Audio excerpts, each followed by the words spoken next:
just gonna idle for a minute. So we are back up here, Douglas Lake. Our favorite place to be, ain't it? Mm-hmm. Well, okay, one of our favorite places. We've got a lot of favorite places. But one of the last videos, the recent videos that we've posted on the channel was me and my buddy Biggs fishing. And I mentioned in that video that was about, yes, I want to jump over there. That was like the end of May when we filmed that one. This one is early July. It's definitely been a late spring, but these fish are finally out here grouped up.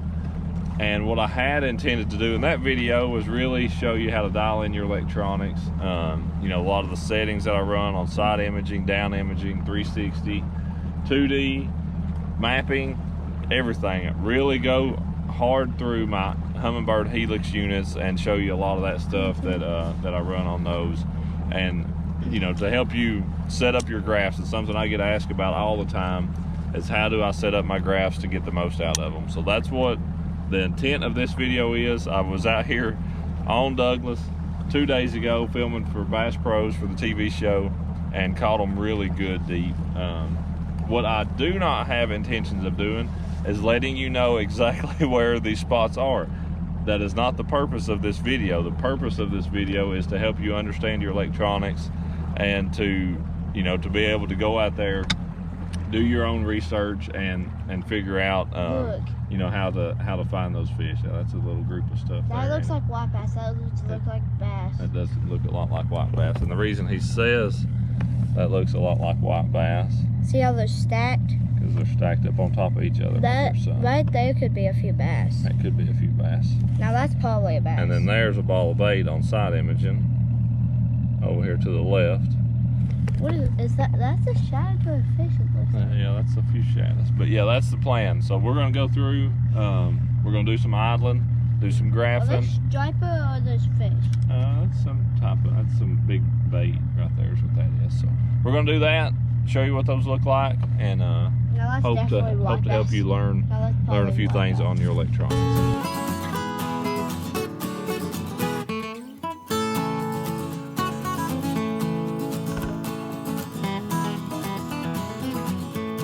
The first thing I'm going to go through is my Lakemaster mapping, my shading and stuff on it.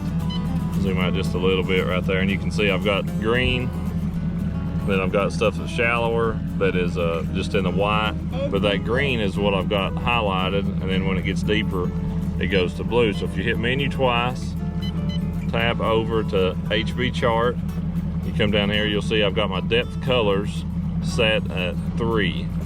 That's where I like that. If you go to 4 or 5, it just starts getting too many options out there. But the depth highlight right now, I've got set at 15 feet, and then I'm running 3 foot either side of that. So everything between 12 and 18 feet is going to show up green, which is, I've got it set that way because that's where I've been seeing a lot of fish. And then I've got my shallow water highlight set at 5, so everything from 5 feet and in is going to show up red. The lake is basically at full pull, so I don't have to offset my water level any. I've just got it set 0 feet, and the depth lines are pretty accurate. That's a super nice thing, the way our lakes fluctuate in East Tennessee. You can pull that down with the lake level as the lake level fluctuates and still be dead on all your mapping and your numbers. So that's a lot of the stuff that I keep on my Lakemaster chart wise. But you can adjust those. If I start finding the fish shallower, I can adjust that range, and everything is going to show up that I want in a shallower depth of range is going to highlight in that green, or deeper, vice versa, anywhere it's going to be. So on my side imaging, I always, when I first get my boat each year, I go out, and every one of them is a little bit different on getting your settings right. But where I'm at on this particular one, my sensitivity is at 14. Drop down here to enhance, and that pulls up this little menu. That's got your contrast as well. Sure. Set at 8 there is where it's working best for me on this particular unit with the sensitivity at 14. If you go up on sensitivity, you can see it really makes everything super bright. You go back down, it'll get way too dark. And that 14 is just kind of a good number for me. Same with contrast. You go down and you just can't separate anything, where you go way up and everything gets kind of blown out. So Sharpness I typically leave off. I always leave the contour mode off. But then a few things I never change. The range I always keep on 100 feet. Chart speed I always keep at 6. And the color I always run number 4, which is kind of a brown palette. The reason for that, the range I always stay in 100 feet and the speed always moving the same. I always know how fast stuff is going to move. I know how big it's going to be because the range never changes. Those are things that I never ever vary from on my side imaging picture. Very similar on down imaging as well. So there are the bass. Oh, whoa, stop please. That's what we're looking for. Parker's ready to stop and start throwing. You can see all those dots out there and shadows. Those are the bass. Okay, I'm getting up and going. Wait just a second. He's a little excited. But that is exactly what you want to look for on side imaging. Remember to stop it.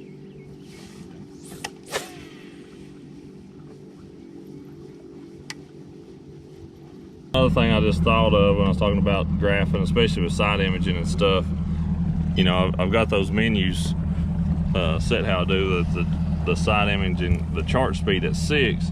But a big thing with that is most of the time when I'm idling, I've just got the motor in gear, foot off the throttle. So I'm like 3.5 to 4 mile an hour is where I like to idle. That's how fast I like to idle. Yeah, that's some bait or something down there. So that's a big thing. Matching up your chart speed with just actually how fast your boat's moving will help you draw a better picture. And being consistent again with that will help you understand what you're looking at. So when you see stuff, you know what it is. We're almost to them. Daddy, how much beef jerky do you, like, meat sticks do you eat a day? Usually just a couple. Did you know bees can still sting even if they're dead? Really? Uh-huh. Because if you touch where they sting, it can still sting you. You ready to haul up there and catch one? After I open this last meat stick. You want the first cast or you want me to throw? I want the first cast. And this is going to be my only, I'm only going to eat 2 meat sticks and I've already ate one. Okay. So, the sack one, the best, that's the maple. That's them right there. Oh, whoa. Crankbait is not going to rip the front of the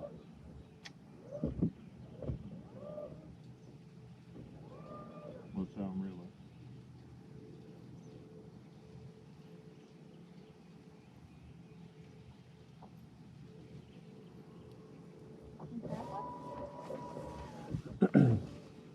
Do you actually have one? Yep.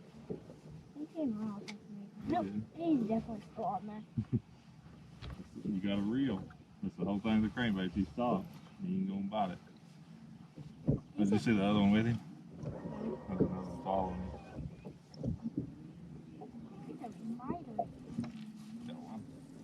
It's probably the same, a different one. We should go here during a tournament. Put your rod down before you hook me and you.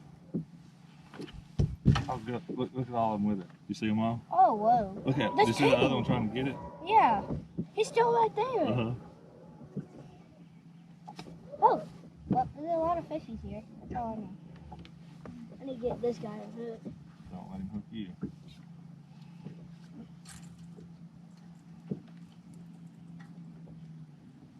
You give me some line.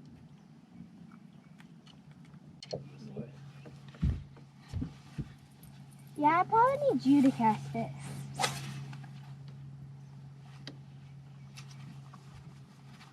There you go. Now you're reeling.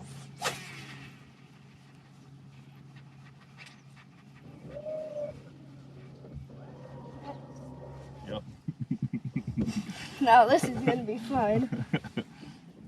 They found about right there. Yep. Take him off. Nope. He can come off, did he?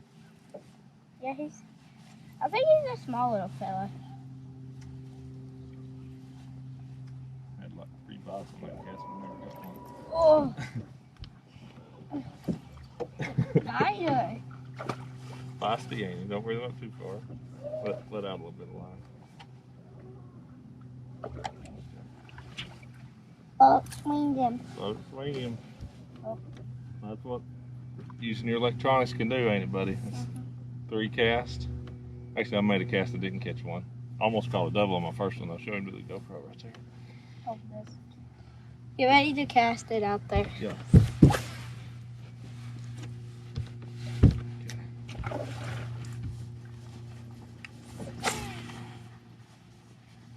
Go spend that time graphing, don't you? And lots of things to pay off. Yep. Okay, go in the middle. Yep. Double. It came off. You sure? Just Yeah. come off? See? Yeah. But yours is definitely still on there. Still got mine on here. I try to keep mine low so they don't jump and fling it off. There you go. Can you throw it or you want to? You can do it. Just throw it towards that brown stump up there. There you go. You'll get one on that cast, buddy.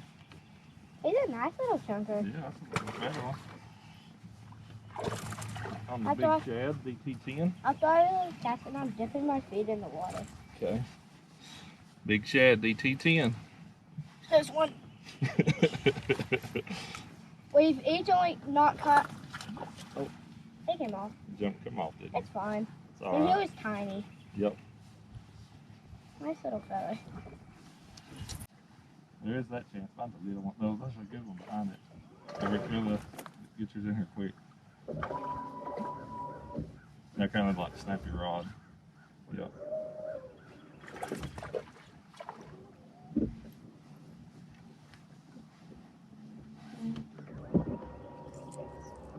We had that happen the other day where you about caught one like that. And we throw it once, you got it. Great cast. You can get one there. I'm gonna show something on the 360 up here to this camera. Okay, so those marks out there, those are bass. A whole school of bass. With those, you can see the shadows more than anything, just like on side imaging. This really pains me to stop fishing for a second, but you can see I've got my 360 Sensitive. Okay, on 15, got my contrast at 10, 100-foot range again. But on my 360, I run color number 2. It shows up very similar as color number 4 on side imaging, but it's a little bit brighter, which helps up here on the front, being that you're up away from it so far. I got a backlash. And then I actually run where I just have it on the front most of the times. That helps fill the screen with that picture instead of running the full display on 360. Makes everything so much smaller. Sure, you can see behind the boat, but most of the fishing we do is off the front, so that's why I run that on front. It helps to fill the screen and just makes everything, you know, a little bit easier to see. Speed on 4. You got it out though? Yeah. Okay. That's my 360 settings right there. Here's more. That's a nice thing. Trying to keep it jumping. You glad you came fishing today, buddy? Yes. I knew I should have. Yeah. Oh, he's gonna try to jump. Yep. He's trying to jump.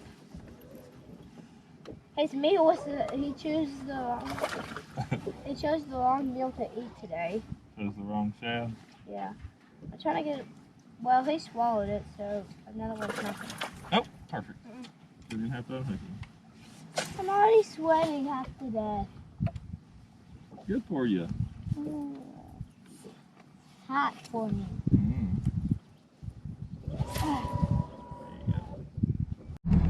So kind of one of the other, or the final one really to go through would be 2D. And honestly, I don't use 2D that much when I'm graphing. I use it a little bit, but when I really want to see something is when I go to down imaging. But the way I've got it set up, I've got my sensitivity at 16, contrast up a little bit at 23. But the big thing that I do on down imaging as well as 2D is I really like to set that bottom range at a fixed value. I don't leave it on auto And the reason for that is that everything stays the same. It's all about, you'll hear me say that, whether it's side imaging, down imaging, 2D, 360, keeping some consistency, and your range and the speed will help you, so that regardless of how deep you're looking, those type of things, everything shows up the same. Keeping stuff relative is going to help you distinguish fish better, you know, than if that stuff is moving around a lot. So that's something you'll always hear me talk about, is keeping those things consistent. But chart speed at 6, and I like that color number 1. I call it the McDonald's colors, yellow and red. Is where I like to keep that. But that's basically my 2D setup that I've got right there. On the side is usually the bigger one or on the side? See? That's what I meant. Okay.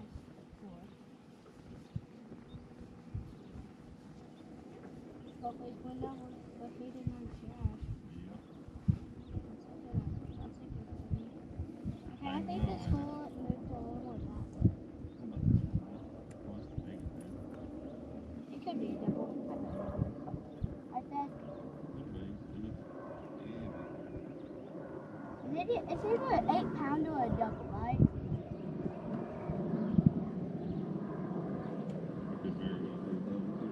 Or it's a big hybrid. It could be a long.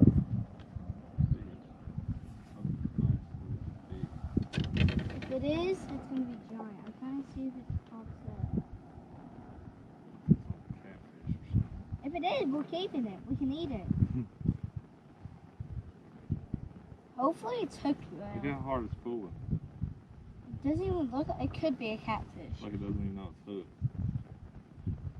Just real. I want to see what it is. I don't want to pull the hooks out. Just try to slowly pull it up. What is this thing? It's not a bass. Unless it's foul hooked. What is this? Now I kind of knows it's hooked. Could be a carp. Foul hooked or something. What's foul hooking? Not hooked in the mouth. Whoa. Is that a carp? That is a huge fish. Oh, I think it's a catfish. Because it kind of looked like it was a big bowl. Yeah. I hope your line doesn't break. Just fling it in the boat. That's all I want. Well, it could be a guy. What if it's a guy? It's a big catfish. Get it in the boat. Big catfish. Oh! Get that. Grab that GoPro. Wait, Don't drop it in. I won't. Here, extend the handle like that. Yeah. You can put it underwater too when he gets back up here. Wait. Huge catfish. Look at the size of that thing. Get that thing in the boat, please. There you Look go. at the size of that thing. Yes. Look at the size of that catfish. He ate that catbird too, didn't he? I thought they were bottom feeder. They're a really good catfish. Good catfish. Yep. So one more thing to look at here would be down imaging, and you can see I've got a pretty clean picture. Boy, there's a bunch of rock right down here on the bottom. But you can see that ball of bait. There's a fish there. But my settings on down imaging, sensitivity is at 6.